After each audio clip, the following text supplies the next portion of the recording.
Bab 2658. Literasi atau seni bela diri. Yabano Xiao menatap Mileye, dia merasa Mileye terlihat semakin enak dipandang. Pria muda ini benar-benar luar biasa. Pada saat ini, Mileye tiba-tiba berdiri dan berkata sambil tersenyum, "Senior Xiao, ada hal lain yang harus aku lakukan, jadi aku akan pergi dulu." Dia benar-benar tidak tahan dengan tatapan orang tua ini. Dia bahkan curiga lelaki tua itu punya hobi buruk. Memikirkan hal ini, Mileye tiba-tiba merasa sedikit ngeri. Yabano Xiao sedikit terkejut, lalu berkata, "Mau pergi sekarang?" Mileye mengangguk. Yabano Xiao ragu-ragu sejenak, lalu berkata, "Apakah kamu ingin mengenal putriku? Dia sangat cantik." Mileye.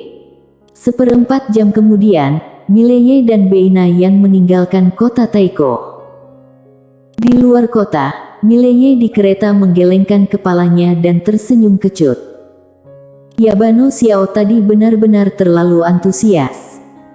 Apakah dia harus memperkenalkannya kepada putrinya? Apa dia tipe orang yang penuh nafsu? Benar-benar ampun. Saat ini, Beina Yan tiba-tiba berkata dengan lembut, "Asyik bukan?" Mileye menatap Beina Yan, "Asyik apa?" Beina Yan tampak tenang, "Dia ingin memperkenalkan putrinya kepadamu, apakah kamu tidak senang?" Mileye tersenyum dan berkata, "Senior Xiao memang sangat antusias." Beina Yan memandang Mileye dengan setengah tersenyum, "Apakah kamu tidak tertarik pada putrinya? Mungkin dia benar-benar cantik tiada taraf." Mileye tersenyum, lalu berkata, "Kalau kamu berbicara tentang kecantikan yang tiada taraf, bukankah ada satu di sampingku?" Beina Yan sedikit terkejut, tapi segera mengerti, dan langsung melotot pada Mileye, gombal. Mileye tertawa, "Ayo ke dunia misteri." Setelah selesai berbicara, dia menggoyangkan tali kudanya dengan ringan, dan detik berikutnya, kereta itu berjalan. Di gerbong, Mileye sedang duduk bersandar, menyilangkan kaki, memegang gulungan buku kuno di tangannya. Beina yang duduk di samping Mileye, dan dia membaca buku dengan Mileye, tapi dia tidak bersandar pada Mileye, menjaga jarak tertentu. Mileye tidak peduli padanya. Minat terbesarnya sekarang bukanlah wanita cantik, tapi membaca. Mileye membaca buku dengan sangat serius, dan dia menemukan bahwa membaca itu memiliki satu manfaat, yaitu dapat meningkatkan pemikiran dan tingkatan alam seseorang, memperluas wawasan seseorang, dan menghilangkan ketidaksabaran seseorang. Dia dulu terlalu terburu nafsu. Bahkan energi jahat dia cukup berat. Dan dia menemukan bahwa ketika dia benar-benar tenang dan menenangkan diri, kecepatan kultivasinya sebenarnya lebih cepat.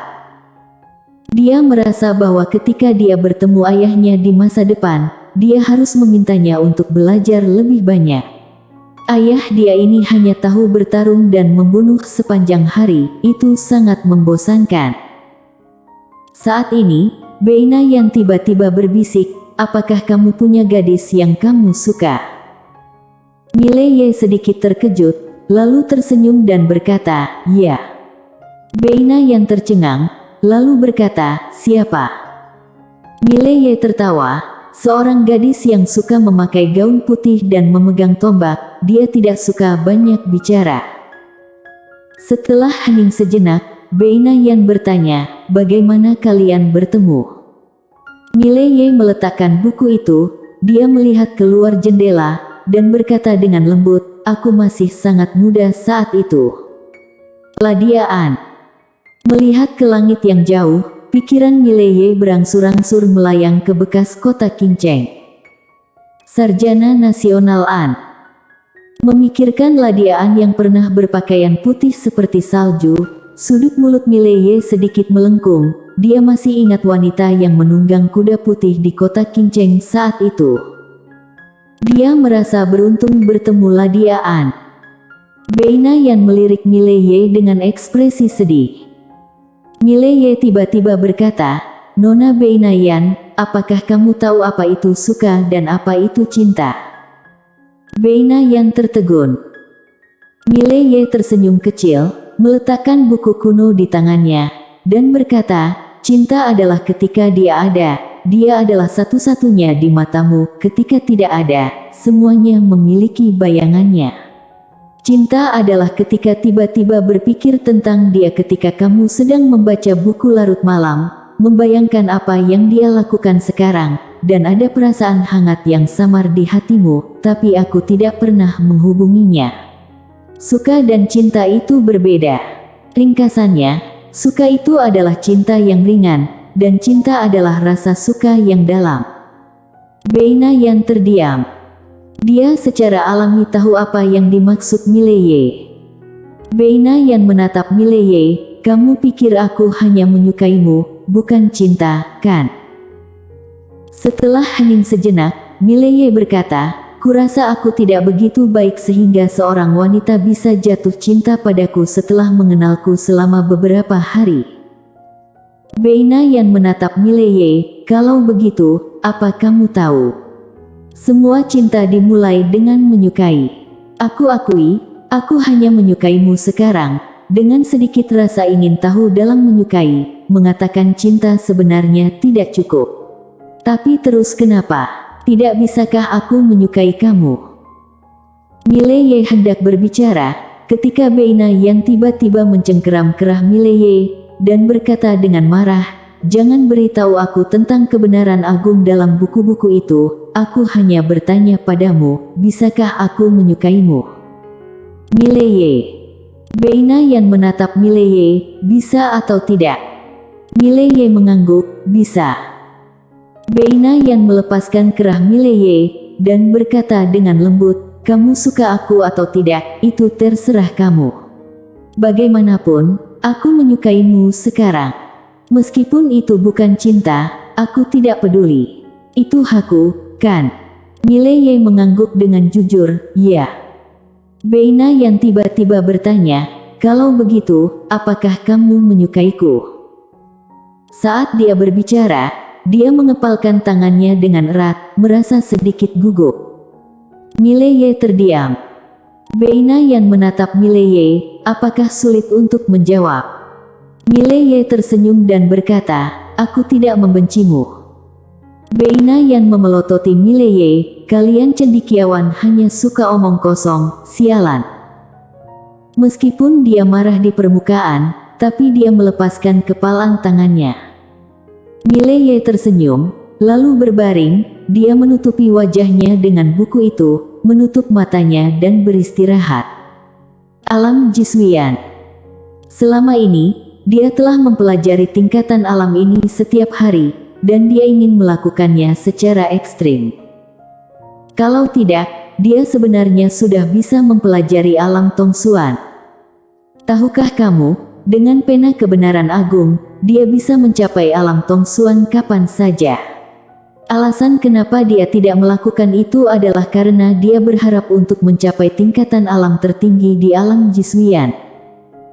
Bukan hanya alam Jiswian, tapi juga teknik pedangnya, dia harus melakukannya dengan sangat ekstrim.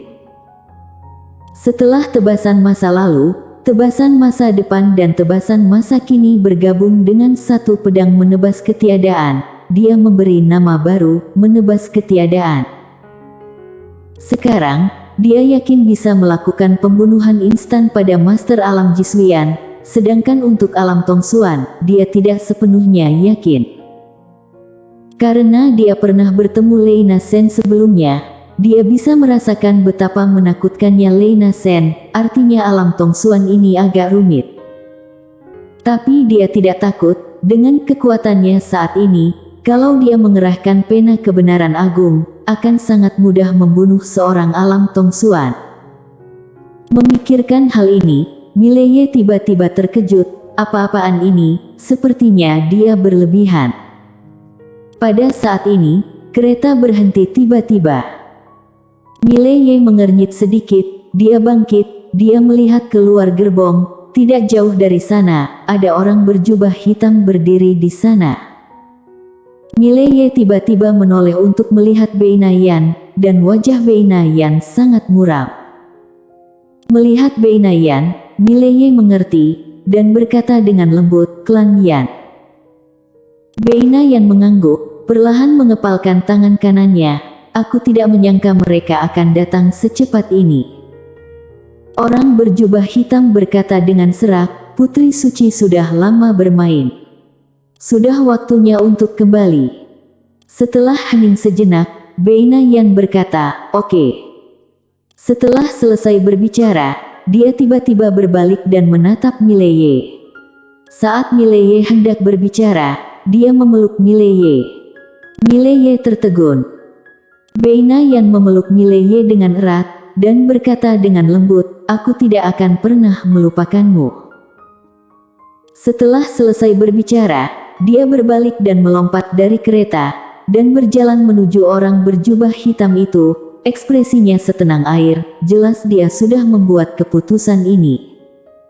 Dan pada saat ini, sebuah tangan tiba-tiba meraih Beinayan, dan Beinayan menoleh. Itu adalah Mileye. Mileye tersenyum kecil, "Sepertinya kamu milik akademiku. Kalau kamu ingin pergi, kamu harus bertanya pada dekan." Beinayan menatap langsung ke arah Mileye, "Aku ingin pergi." Mileye berkata dengan lembut, "Apakah kamu takut akan menyakitiku?" Beinayan menundukkan kepalanya sedikit, dia tiba-tiba berkata dengan gemetar, "Aku berbohong padamu sebelumnya." Mileye sedikit mengernyit, "Apa yang kamu bohongi padaku?" Beinayan menatap Mileye, "Klan Yan jauh lebih kuat dari yang aku katakan. Di klan Yan, ada Master Alam Tongsuan asli, dan di belakang klan Yan, ada juga dewa kuno yang legendaris." Mileye terdiam. Beinayan berkata lagi, "Aku datang ke akademi untuk dua tujuan. Yang pertama adalah memanfaatkan kamu, dan yang kedua adalah mencuri kitab Dharma Sendao." Mileye tersenyum dan berkata, "Apa lagi?" Beinayan menggelengkan kepalanya, "Tidak ada lagi." Mileye tersenyum tipis, "Sepertinya kamu berhasil." Beinayan memandang Mileye, "Apakah kamu tidak ingin aku pergi?" Mileye berpikir sejenak, lalu berkata, "Dengan kata lain, kamu sekarang adalah murid akademi kami, dan aku bertanggung jawab untuk melindungimu." Beinayan menggelengkan kepalanya, "Aku tidak membutuhkannya lagi. Aku keluar dari akademi sekarang." Dengan itu, dia berbalik dan berjalan menuju orang berjubah hitam itu. Pada saat ini, dia tidak pernah begitu terjerat. Dia datang ke akademi, seperti yang dia katakan, dia hanya ingin menggunakan Mileye, tapi setelah bergaul dengan Mileye, dia menemukan bahwa dia mulai memiliki kesan yang baik tentang pria ini. Itu kesan baik, bukan cinta. Dia sangat ingin tinggal di akademi, tapi dia tahu bahwa kalau dia tetap di akademi, itu akan membawa masalah yang tak ada habisnya bagi Mileye. Jadi, dia dengan tegas memilih untuk pergi. Dia tidak ingin membawa masalah tanpa akhir kepada pria di belakangnya. Pada saat ini, tangannya ditarik lagi. Beinayan menoleh untuk melihat Mileye. Mileye tersenyum tipis, "Kamu tidak bisa pergi." Beinayan memandang Mileye, sedikit marah, "Apakah kamu tahu betapa menakutkannya klan Yan? Tahukah kamu? Kamu tidak tahu, kamu sama sekali tidak bisa bersaing dengan klan Yan." Mileye menggelengkan kepalanya. Beinayan hendak berbicara, ketika Mileye tiba-tiba menariknya ke belakang. Saat pria melakukan sesuatu, wanita diam saja. Beinayan. Mileye memandangi orang berjubah hitam di depannya, dan berkata sambil tersenyum, "Kita adalah laki-laki, jadi terus terang saja. Apakah kamu ingin adu literasi atau seni bela diri? Kalau literasi, aku akan bahas denganmu. Kalau ingin adu seni bela diri, ayo bertarung." Orang berjubah hitam berpikir sejenak, lalu berkata, "Kalau begitu ayo duel seni bela diri." Bang! Seberkas cahaya pedang menyabet orang berjubah hitam tanpa peringatan, dan dalam sekejap, tubuh fisik orang berjubah hitam itu roboh, hanya menyisakan jiwa. Beina yang tertegun, dia melihat ke arah Mileye, matanya penuh ketidakpercayaan. Dia tidak melihat tembakan Mileye, tapi dia tahu bahwa itu adalah tembakan Mileye barusan. Dia begitu kuat. Beina yang benar-benar terpana.